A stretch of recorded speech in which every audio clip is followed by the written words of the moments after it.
Hi everybody, my name is Scott Farrell here with ScrapbookBum.com, here to give you 5 quick tips on how to take action photos. Now these are tips that we've picked up through various websites and various research that we've done. And we found that number one main big tip that you got to remember is lighting.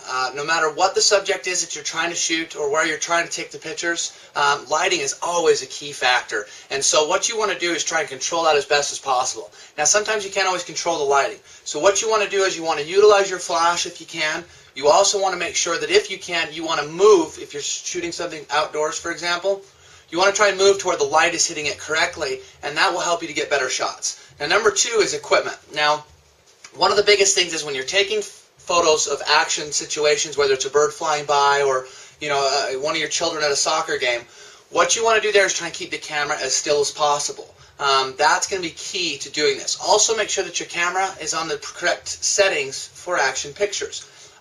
One way to help keep your camera as still as possible, of course, is use a tripod. As well as if you're outdoors and you're taking pictures of, let's say, birds flying by or maybe even a deer running, something of that nature, and you don't have a tripod, that's okay. Just be creative. Use trees. Use things that don't typically move, and that will help you get the best action photos. Number 3 is preparation and planning. Now, I say this because a lot of times, of course, when you take pictures, it happens as it happens. However, if you do have the opportunity to prepare for what you're going to do, that will really help your shots to come out even better. For example, if you're going to a sporting event and you have a chance to maybe walk around a little bit before the event, you may want to try and find what areas are going to give you the best light, best angle, and get you as close to the subject as possible. Now, number 4, indoors versus outdoors. Obviously, indoors you're going to have less light, and typical digital photography, that's one of those things where it really likes to have that extra light. So if you're indoors, try and do some creative things. For example, if you're taking pictures of family or friends, things of that nature, maybe open some blinds. Try and get as much natural light as you can. The lighter the room, the better. And of course, use your flash, and if you can, take it outside. That typically seems to be the best. Number 5 is going to be children. Now, when it comes to children, they rarely want to sit still, especially if you're trying to get some type of a portrait.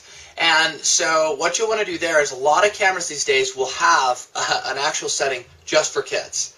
So you obviously want to take a look and see if your camera has that setting. And if you can't find it, check your owner's manual. And if you don't have one, that's okay.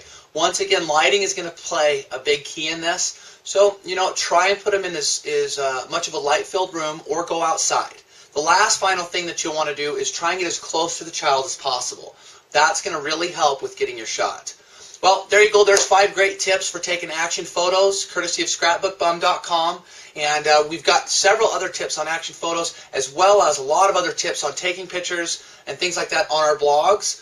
So come check us out. We're not just for scrapbooking. We do the whole package. And so check us out, sign up, see what it's all about. The reason we give out these tips is because that's all part of life, is keeping the memories and the things that we can look back on later on. So check us out, www.scrapbookbum.com. Also, do me a favor. If you liked the video, leave a comment down below, and we'd sure appreciate it. Thanks. Happy photos.